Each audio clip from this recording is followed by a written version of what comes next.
इधर केंद्रीय मंत्री मनोहर लाल ने छठ पर्व की बधाई दी है। किसानों से केंद्रीय मंत्री मनोहर लाल ने अपील की है, धान को मंडी में सुखाकर लाएं किसान। इसी के साथ ही केंद्रीय मंत्री मनोहर लाल ने कहा, चुनाव आयोग देश हित में कर रहा एसआईआर।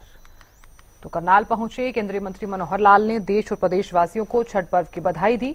तो वहीं प्रदेश में धान खरीद को लेकर कहा कि किसान अपना धान मंडी में सुखाकर लेकर आए, नमी की जो मात्रा है वो बिल्कुल भी ना हो। किसानों को परेशानी होती है तो हमें भी होती है। एसआईआर के मुद्दे पर उन्होंने कहा, चुनाव आयोग 10 और राज्य में एसआईआर जो है ये देश हित में है। छठ पूजा उसकी बहुत बहुत बधाई और आपके माध्यम से समस्त समाज को इस पुण्य अवसर की बधाई देता हूँ, शुभकामना देता हूँ।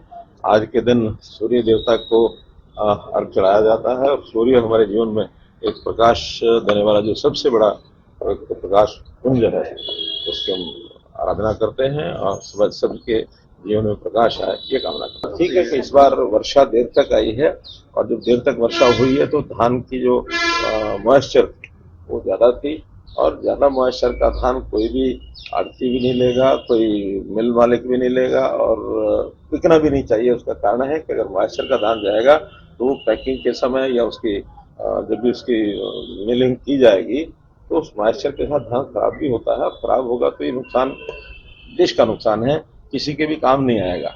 इसलिए धान की मॉइस्चर ठीक करके किसान लाए, ये निवेदन पहले भी मैं हमेशा करता रहा हूँ, आज भी मैं निवेदन यही करता हूँ। हाँ, 2-3% का अगर ऊपर नीचे है तो उसमें जरूर वो उसकी कटिंग करके उसमें जो जितना भी रिबेट करना होता है उस हिसाब से वो लेते हैं।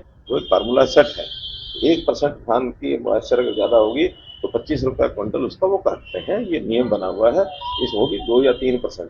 अगर 17% से 25% मॉइस्चर होगा तो वो कहीं भी उसका कोई लाभ नहीं है, वो तो पानी बेचने वाली बात है क्योंकि ये निर्णय चुनाव आयोग का है और ये चुनाव आयोग समय समय पर ऐसा करते रहते हैं क्योंकि उचित वोटर जो है उसी को वोट डालने का अधिकार हो। जो इलीगल वोटर कहीं दर्ज भी हो गया तो उसको खत्म निकालना ये देश के हित में है, समाज के हित में है, हमारे डेमोक्रेसी के हित में है। इसलिए जनतंत्र को अगर बनाए रखना है तो इस प्रकार से जो गलत ढंग से वोट बन गए हैं उनको समय समय पर निकालना, हटाना, ये चुनाव आयोग के तंत्र